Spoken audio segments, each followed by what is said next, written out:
এই মা বৌমা তুমি কি করছো? রান্না? তোমাকে আমি বলেছি না রেস্ট নিতে? এত বিয়ের ঝক্কি সামলালে, উপোস করলে, এই করলে, এখন তুমি রান্না বান্না করতে এসছো। আরে কে কি বলবে? কেউ কিছু বলবে না। আর আমাকে খাওয়াতে মনে হচ্ছে ঠিক আছে, আমি তো ওঠো পালিয়ে যাচ্ছি না, এত জলদি মরছি না আমি। নাতি নাতনির মুখ দেখবে, হ্যাঁ, তবে এত জলদি বলছি না, কিন্তু 2-3 বছর আগে ভালো করে ঘোরো, ফেরো, তারপর আর তুমি যাও, বসো একটু রেস্ট নাও।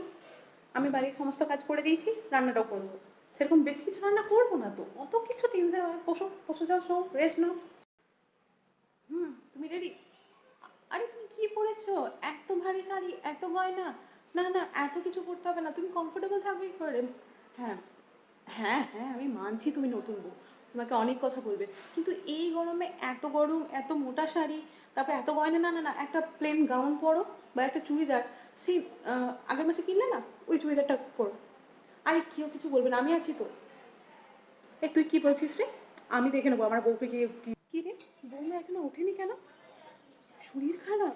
জ্বর হয়েছে? আর তুই ওখানে বসে আছিস কেন? তোকে আমি এই শিক্ষা দিয়েছি?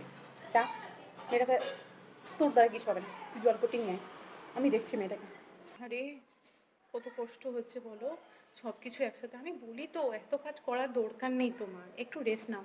দে জল পটি, দে দে আমাকে দে। তোর দ্বারা কিছু হবে না, আমাকে বলেও নি। তো বদমাস ছিল একটা। না ঘুমা, ঘুমা, ঘুমি না। সকাল থেকে তো কিছু খাওনি তুমি, দাঁড়াও, শো, আমি স্যুপ করে নিয়ে আসছি তোমার জন্য, হ্যাঁ। চলে এলে মা, কখন থেকে তোমার জন্য অপেক্ষা করছি, চাও খাইনি আমি, তুমি আসো, একসাথে চা বানাবো। আর কিছু খাবে সাথে? ও আজকে চাটা তুমি বানাবে, ঠিক আছে, চাটা তুমি বানাও। আমি তাহলে কি বানাবো, কিছু পকোড়া বানাচ্ছি, হ্যাঁ।